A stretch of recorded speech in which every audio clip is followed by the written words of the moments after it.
Okay. When Randall puts his slides up, he always has his dog on there, so I wanted to give my dog equal time. They passed the Plan Bay Area last July, and so my topic is, if I knew then what I know now, fighting a plan after it's been approved. The lessons that I learned is, number one, the stated objectives of these plans are not the real objectives, and there's a lot of stealth. First of all, they try to keep it under the radar, and secondly, if it starts to pop up, there's a lot of stealth marketing that goes on that gives you the wrong impression about what they're really doing, and I call this, it ends up in the big lie. Consultants and stakeholder classes that stand to benefit from this are the ones that are driving the process, and they really are stealing your liberty, and I think you need to understand that. Liberty is not at the table. If you look at all of the organizations that are involved, all of the standing committees, you can find all kinds of NGOs and people that whose interests are to see these plans approved. Nobody is there representing the taxpayers, and to some extent that's our fault because we don't show up. On the other hand, we work for a living, most of us, and so that's a problem. Citizens don't have a significant impact to the process, and I want to leave us with a challenge. So let me go here to the big lie. So the whole thing about Plan Bay Area, it's a 25-year plan, 9 counties, 101 cities, and the whole purpose, stated purpose, is to drop CO2 levels down to 1990 levels. Well, guess what? They're already there. And so this was this was a really interesting interview that For the Record did. It's part of the Blaze organization.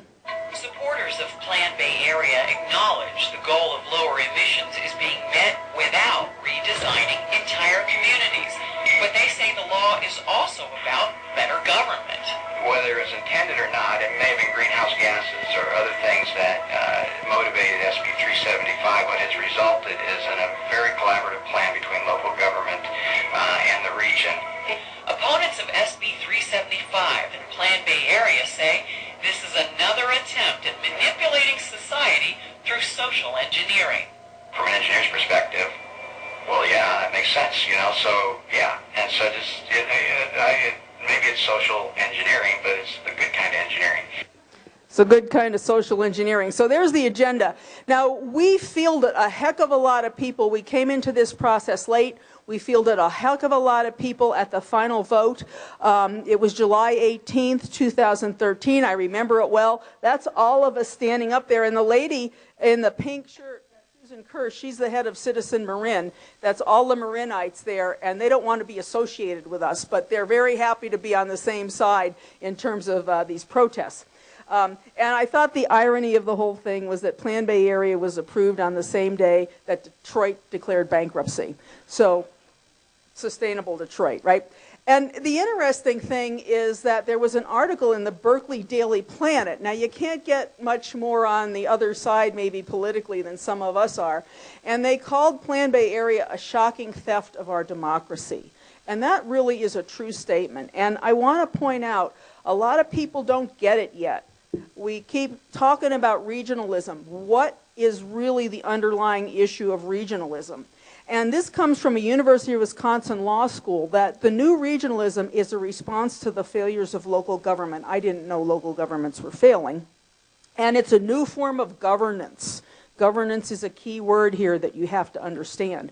And if you look at their abstract, they say, the new regionalism is a new form of governance to enhance distributive justice.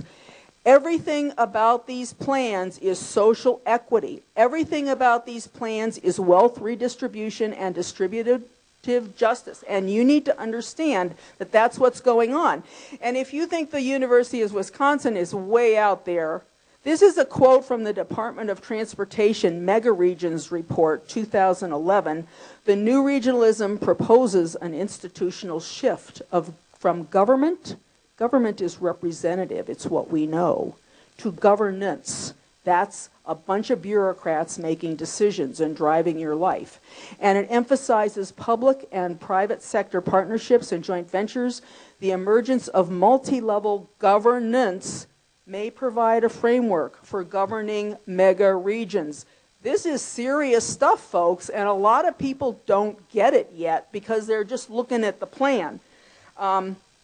Mega regions. We had the people from Florida. Mr. Duaney, I love that guy. Fascism is efficient. Mr. Fascism is efficient.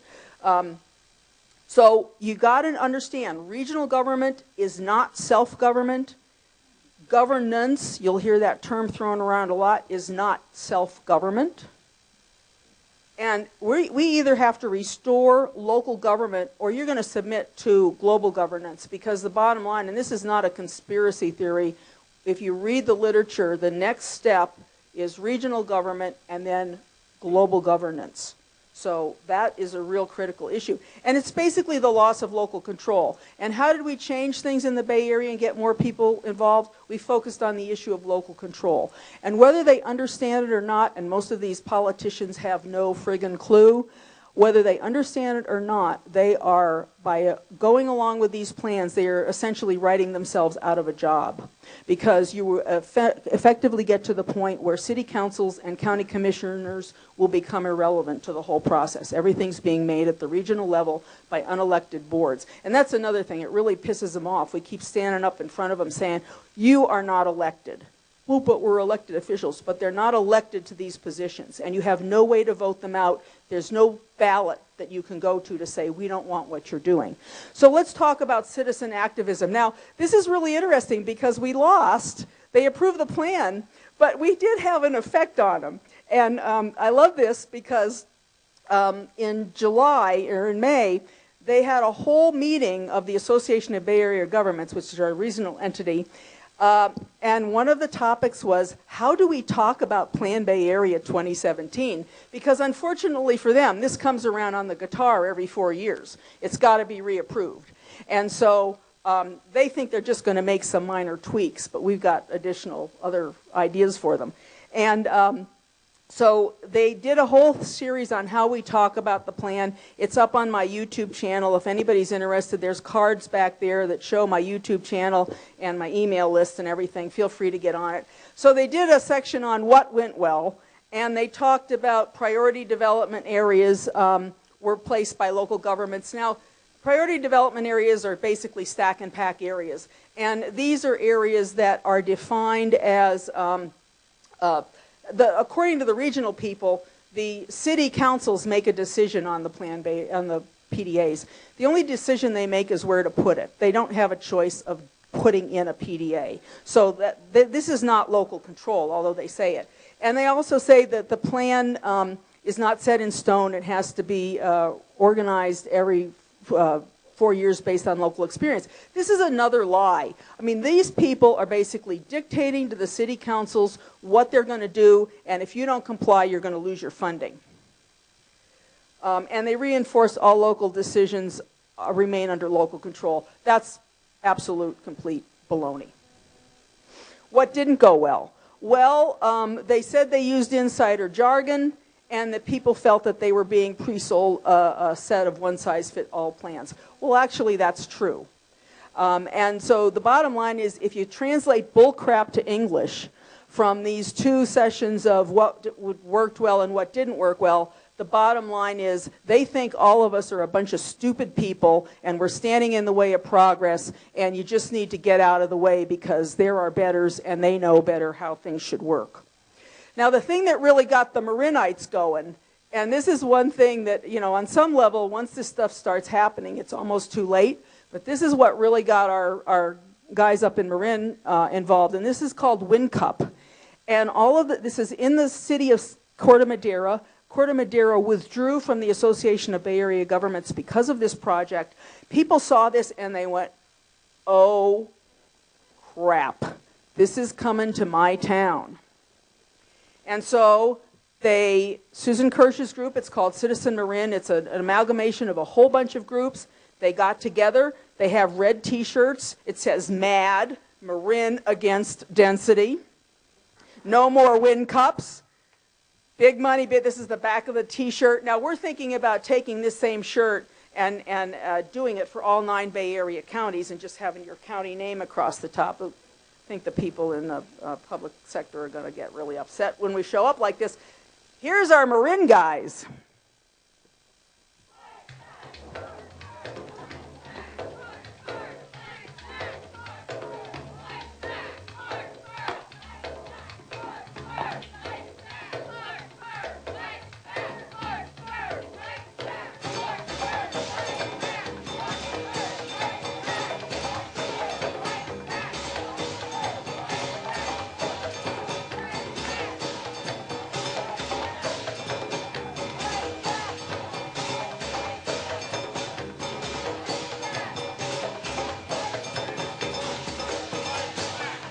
You get the idea.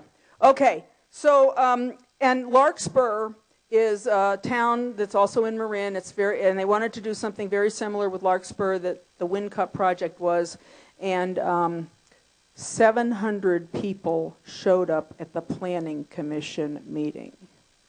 And the planners were not terribly happy, and they didn't pass the plan. Larkspur. So the thing I want to point out to you, and I had no clue this stuff was going on until I got involved in this, but there are organizations, non-governmental organizations, foundations, stakeholders, call them whatever you want. These people have a full-time job of wanting to steal your money is basically the way I like to think about it. And they show up at these meetings. They have staff. They can do it. I have to take a day off of work to do my stuff.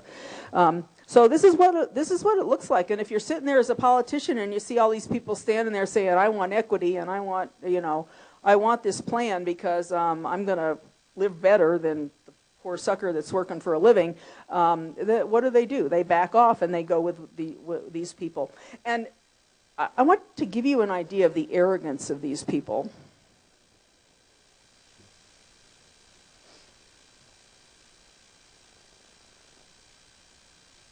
Good morning, Commissioners. Thank you for having us here today. My name is Gloria Bruce. I'm Deputy Director of East Bay Housing Organizations.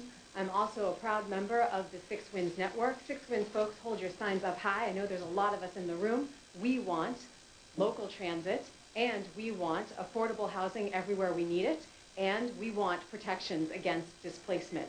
Those are 3 of the simple changes from the Environment, Equity, and Jobs scenario, which your own EIR proved was the environmentally superior alternative. 3 changes that can make a huge difference in making this plan the forward-thinking blueprint that we all know that it can be. You can hear folks come up and say that affordable housing literally saved their lives. You can hear folks, we had a youth the other day saying that without more funding for local transit, she often just missed school, not because she didn't want to learn, because there wasn't a bus to get her there. And let me just say in closing, I am lucky. I have a good home in Oakland close to transit, and I'm in the minority on that, and I need affordable housing because I need a place to live when I get older. I need a place for my son to live when he gets older, and I don't want all of us to be caught in traffic because we all live 2 hours from our jobs. So thank you for taking the EEJ considerations into account. Thank you. And Mike, is it... Guess who's paying for that? Now, this is a little bit off topic, but I think it's critical to understand what's really going on here. The Senate just produced a paper on July 30th, and it talks about the chain of environmental command, and it talks about how a club of billionaires and their foundations control the environmental movement and Obama's EPA. As a lot of you know, the whole purpose behind these plans, supposedly, is to protect us, protect the environment, save the planet, and all that other kind of stuff. And what they did in this analysis was they came up with the funding mechanism that's happening. And one of the gentlemen was talking about earlier about the blueprint, which is how Colorado went from a red state to a blue state. That was driven largely by a bunch of billionaires and millionaires who got politically active and really kind of subverted the system. And this report talks about that same kind of policy. The same people happen to be involved and what they're doing. So the Sierra Club and all of these organizations, the Environmental Defense Fund, all of these organizations get big bucks to really what's the right word? Change the data so that it looks like there's global warming and that we really need to do something about it. And the interesting thing, somebody mentioned this earlier, it was actually called the Margarita Declaration, and there was an article in Investors Business Daily saying that the structural causes of climate change are caused by the capitalist system, and we have to change the capitalist system in order to save the planet. So that's where these people are coming from. I guess and this is a quote from the report. The evidence provided sheds light on how far-left environmental machine undermines American free enterprise and resource security. And in advancing their cause, these wealthy liberals fully exploit the benefits of the generous tax code. And of course, the IRS doesn't ever look at them. They're looking at the other guys like us. So here's a thought I want to leave you with. If I wanted to go to the dark side, there's a lot of places I could go to work, because not only are all these environmental groups out there, but we have a lot of local organizations. There are foundations that are Marin County Community Foundation, Silicon Valley Community Foundation. A lot of money goes into these organizations, and they fund groups like Greenbelt Alliance, Urban Habitat, Public Defenders. These are all organizations that have full-time staffs. Transform California. They have full-time staffs. They show up at these meetings, and they're there. And we're not there, or at least we haven't been there. And those of us that go do so at a considerable loss of our income. But the bottom line is, I want to know where the heck the billionaires and millionaires are on our side. I think we need to be funding grassroots organizations, and I would like to see, I mean, Cato and Heritage and American Dream Coalition, everybody. This is really great stuff, but it tends to stay in the academic realm. It tends to stay in the discussion realm.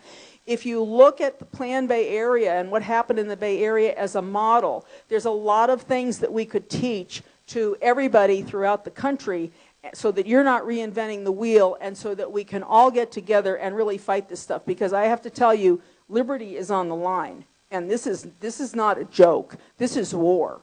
And we are not winning. We're kind of maybe fighting a little bit, holding actions. And we're like George Washington. You know, he spent quite a few years running away from the British, just trying to keep himself alive until he could actually get organized and go out and fight a couple key turning battles.